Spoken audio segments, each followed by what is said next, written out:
kamu memperhatikan benda-benda di sekitar kita yang bergerak, seperti mobil di jalan, sepeda yang kita kayuh, atau bola yang menggelinding? Tahukah kamu mengapa beberapa benda bergerak dengan kecepatan tetap, sementara yang lain perlahan-lahan berubah kecepatannya? Melalui video ini, kita akan menemukan jawabannya dengan mempelajari gerak lurus beraturan atau GLB dan gerak lurus berubah beraturan atau GLBB. Assalamualaikum warahmatullahi wabarakatuh. Halo teman-teman semua, apa kabarnya hari ini? Semoga kalian tetap semangat dalam mengikuti pembelajaran. Perkenalkan, saya Anggi Nurfitasari atau biasa dipanggil Anggi. Nah, pada video kali ini kita akan belajar tentang gerak lurus, khususnya yaitu gerak lurus beraturan dan juga gerak lurus berubah beraturan. Nah, sebelum kita mulai, mari kita lihat terlebih dahulu tujuan pembelajarannya. Adapun tujuan pembelajarannya yaitu 1. Melalui video pembelajaran, murid mampu menjelaskan konsep gerak lurus beraturan atau GLB dan gerak lurus berubah beraturan atau GLBB dengan benar sesuai konsep fisika. 2. Melalui tayangan animasi dalam video pembelajaran, murid mampu mengaitkan konsep gerak lurus beraturan atau GLB dan gerak lurus berubah beraturan atau GLBB dengan fenomena sehari-hari secara tepat. 3. Melalui percobaan menggunakan simulasi PET, murid dapat mengamati konsep gerak lurus beraturan dan gerak lurus berubah beraturan dengan benar. 4. Melalui LKPD percobaan, murid mampu menganalisis data dari simulasi untuk memahami hubungan antara posisi, kecepatan, dan percepatan terhadap waktu. Waktu liburan kemarin, Vira pulang ke kampung halamannya ibu. Sepanjang perjalanan, Vira menikmati pemandangan yang indah. Pohon di kanan kiri membuat udara segar, tapi jalanan berkelok membuat pengemudi harus berhati-hati. Ketika jalannya berkelok, jarak dan waktu yang ditempuh akan semakin bertambah, dan kecepatannya pun berubah. Nah, kondisi seperti ini menunjukkan bahwa mobil mengalami percepatan, yang artinya gerak benda adalah gerak lurus berubah beraturan atau yang biasa disebut GLBB. Lain halnya ketika mobil melaju di jalan tol yang lurus dengan kecepatan konstan, mobil tidak mengalami perubahan kecepatan.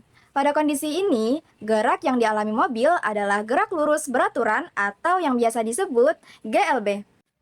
Tahukah teman-teman bahwa kedua mobil tersebut sama-sama melakukan gerak lurus? Jadi, gerak lurus terbagi menjadi dua, yaitu gerak lurus beraturan atau GLB dan gerak lurus berubah beraturan atau GLBB. Sebelum kita membahas GLBB ataupun GLB, apakah teman-teman tahu apa itu gerak? Benda dikatakan bergerak jika benda tersebut mengalami perubahan kedudukan terhadap titik acuan. Besaran yang biasa dipakai dalam gerak, misalnya jarak, adalah panjang seluruh lintasan yang ditempuh benda, sedangkan perpindahan merupakan kedudukan awal dan akhir suatu benda. Untuk lebih paham perbedaan jarak dan perpindahan, teman-teman perhatikan ilustrasi berikut. Farel berangkat dari rumah menuju sekolah sejauh 600 meter. Lalu dari sekolah, ia pergi ke supermarket sejauh 400 meter. Maka jarak yang dialami Farel adalah 1 km. Karena jarak hanya menghitung total lintasan tanpa memperhatikan arah, sedangkan perpindahannya adalah 200 meter. Karena posisi akhir Farel berada di supermarket yang jaraknya 200 meter dari rumah. Jadi, untuk menentukan besarnya perpindahan, kita harus memperhatikan selisih posisi awal dan akhir beserta arahnya. Selain jarak dan perpindahan, besaran yang sering digunakan dalam gerak lurus yaitu kelajuan, kecepatan, dan percepatan. Ketiganya memiliki peran penting dalam memahami gerak lurus beraturan dan gerak lurus berubah beraturan. Sekarang kita bahas gerak lurus beraturan. Sesuai namanya, gerak lurus beraturan adalah gerak benda yang lintasannya lurus dengan kecepatan tetap. Artinya, kecepatan benda dari awal hingga akhir pengamatan selalu tetap atau percepatannya 0.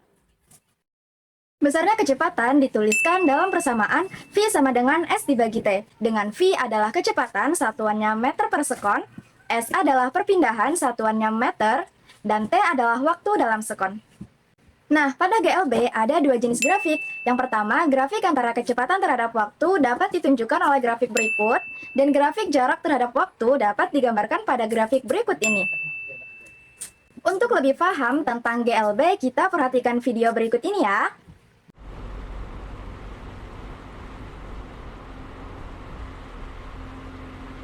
Nah, kalau kita lihat dari video tadi, ternyata kecepatan mobil bernilai tetap meski waktunya bertambah.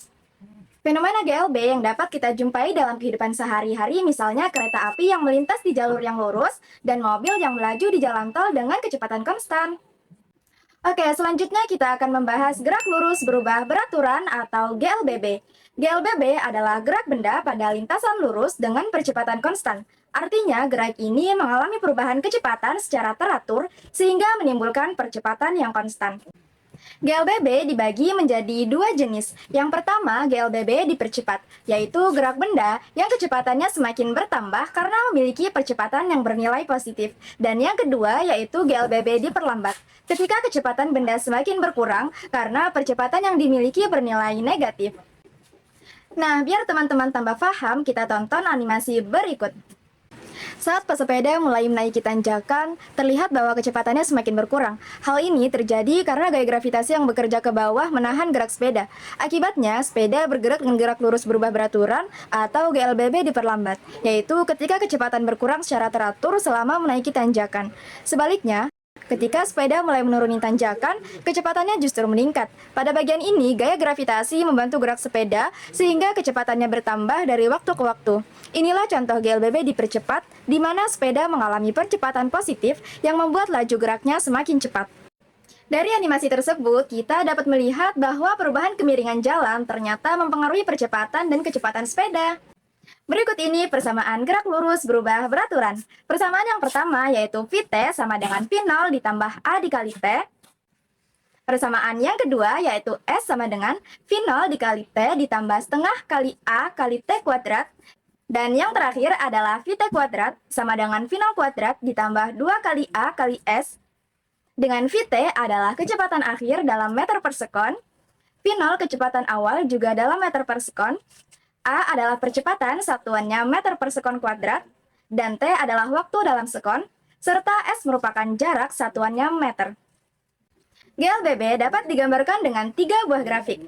Pertama, grafik percepatan terhadap waktu. Kedua, grafik kecepatan terhadap waktu.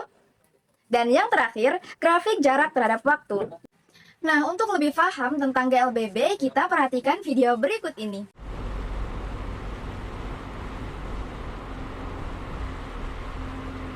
Dari tabel pada animasi tersebut, kecepatan mobil meningkat secara teratur setiap detiknya, sehingga menunjukkan bahwa mobil tersebut bergerak dengan percepatan konstan. Fenomena GLBB dalam kehidupan sehari-hari seperti pesawat lepas landas dan mobil yang berkendara di jalan yang menurun. Wah, teman-teman, ternyata seru juga ya membahas bagaimana benda bergerak. Ada yang kecepatannya tetap, ada juga yang berubah secara teratur. Semoga penjelasan dan contoh tadi membantu kalian memahami GLB dan juga GLBB dengan lebih mudah. Terima kasih sudah belajar bersama. Sampai jumpa di video pembelajaran berikutnya. Wassalamualaikum warahmatullahi wabarakatuh.